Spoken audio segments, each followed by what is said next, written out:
Hi guys, finally কি খবৰ আপোনালোকৰ? সকলোৱে ভালে আছে? জয়দীপ ব্লগ শ্ব' অন্য ভিডিঅ' ল'বলৈ সকলোকে স্বাগতম জনাইছোঁ। গাইজ, আপোনালোকক মই ফাইনেলি আপোনালোকক দেখাব বিচাৰিছোঁ আৰু শিঙৰি মন্দিৰৰ আমাৰ গুপ্তেশ্বৰ মন্দিৰৰ পাৰ্ট 2 ভিডিঅ'। এয়া ফাইনেলি মই পোনপ্ৰথমে গণেশ মন্দিৰৰ ওপৰৰ ফালে প্ৰৱেশ কৰিম। এয়া অগণন ভক্তগণৰ সমাগম। হৰ হৰ ভোলে বম বম ভোলে বম বম ভোলে হৰ হৰ মহাদেৱ। এইবাৰ অগণন ভক্তৰ সমাগম ফাইনেলি মই দেখাই আছোঁ। ওপৰৰ ফালে অকণমান আগবাঢ়ি গৈ আছোঁ গাইজ। এয়া ওপৰৰ ফালে অকণমান আগবাঢ়ি গৈ আছোঁ আৰু ইয়াত মানে বহুত পিছল, ঠায়ে ঠায়ে বহুত পিছল, বৰষুণৰ বতৰ বহুত পিছল।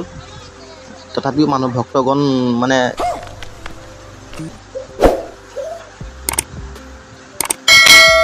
এয়া ফাইনেলি মই দেখাই আছোঁ আপোনালোকক।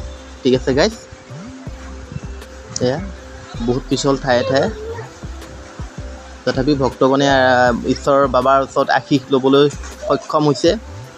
আৰু এনেকেই অগণন ভক্তৰ সমাগম। এই ওপৰৰ আপোনালোকক শিলবোৰ দেখাব বিচাৰিছোঁ, ওপৰৰ প্ৰাকৃতিক দৃশ্য দেখাব বিচাৰিছোঁ। স্বয়ং প্ৰভু বিশ্বকৰ্মা দেৱে এই মন্দিৰভাগ নিজেই স্থাপন কৰিছিলে। তেখেতে নিজে হাতেৰে নিৰ্মিত কৰিছিলে। এটা সুন্দৰ, এটা নান্দনিক পৰিৱেশ, এটা ভাল লগা দৃশ্য গাইজ। ভিডিঅ'টো স্ক্ৰিপ্ট নকৰাকৈ আৰম্ভণিৰ পৰা লাষ্টলৈকে চাই যাব, ঠিক আছে? আৰু চেনেলত নতুনকৈ আহিছে যদি প্লিজ চেনেলটো শ্বেয়াৰ এণ্ড ছাবস্ক্ৰাইব কৰি কাষত থকা বেল আইকনটো বজাই দিব।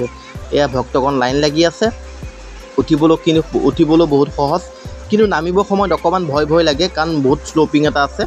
মানে পকাৰ ষ্টেপবোৰ মানে অকণমান তলা বৰষুণৰ বতৰ, তাতে আকৌ বৰষুণৰ বতৰ। এয়া পাহাৰবোৰ দেখাব বিচাৰিছোঁ। স্বয়ং ভগৱান বিশ্বকৰ্মা দেৱে নিজেই নিজ হাতেৰে স্থাপন কৰা এই মন্দিৰভাগ অতি সুন্দৰ।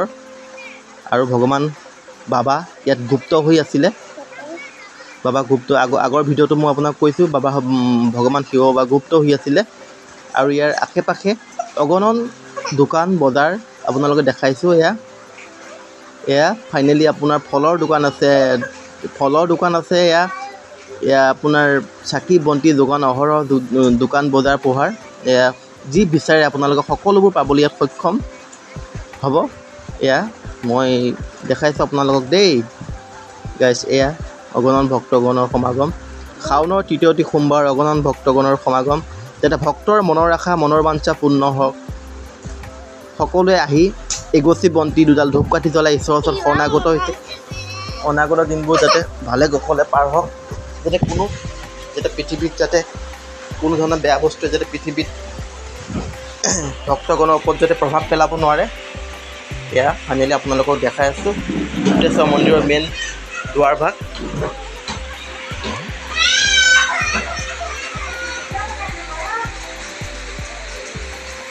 এয়া ফাইনেলি আমাৰ সেয়া ভক্তগণে তেখেতসকলে বাবাৰ ওচৰত অকণমান কীৰ্তন কৰি আছে বাবাৰ নামত। ফাইনেলি গৈছোঁ আৰু ইয়াত এভাগ আমাৰ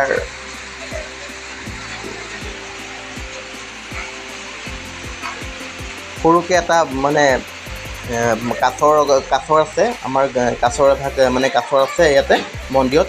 তাৰ কিছু অংশ আপোনালোকক দেখাব বিচাৰিছোঁ দেই। আৰু এইটো ঘৰ হয়, আমাৰ বাবা ভক্তসকলে ইয়াত আহি বাবাক সকলোৱে আৰাধনা কৰে। আৰু বাবা প্ৰসাদ হিচাপে তেখেতসকলে গ্ৰহণ কৰে দেই।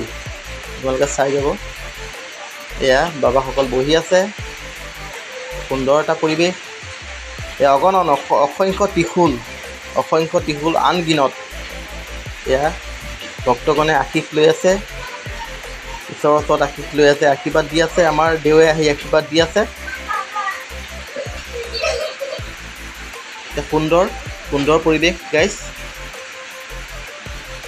ইয়াত কাছৰ আছে আমাৰ এটা সৰুকৈ এটা পকাৰে এটা বনাই দিছে পুখুৰী, তাত কাছৰ আছে। তাৰ কিছু আপোনালোকৰ অংশ দেখাম গাইজ, ঠিক আছে? ফাইনেলি আহি আছোঁ, বহুত সুন্দৰ। আগতে বহুত পুৰণা আছিলে, মানে খোৱা বোৱা সম্পূৰ্ণ ব্যৱস্থা কৰা হৈছিলে, কিন্তু বৰ্তমান মানে এতিয়া এনেকুৱা হ'লে কাছৰ দেখাইছোঁ গাইছে আপোনালোকক।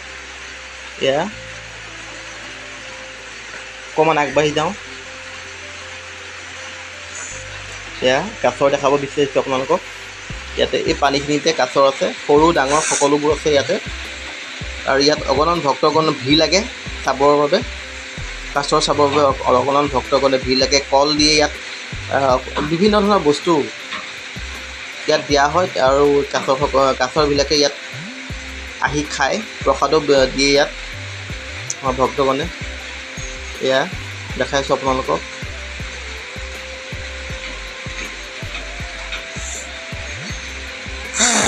এয়া ফাইনেলি এতিয়া অকণমান আগবাঢ়ি যাওঁ। গাইজ ভিডিঅ'টো ইমানে আছে, যিমান পাৰে তিমানে লাইক, কমেণ্ট, শ্বেয়াৰ, ছাবস্ক্ৰাইব কৰি কাষত থকা বেল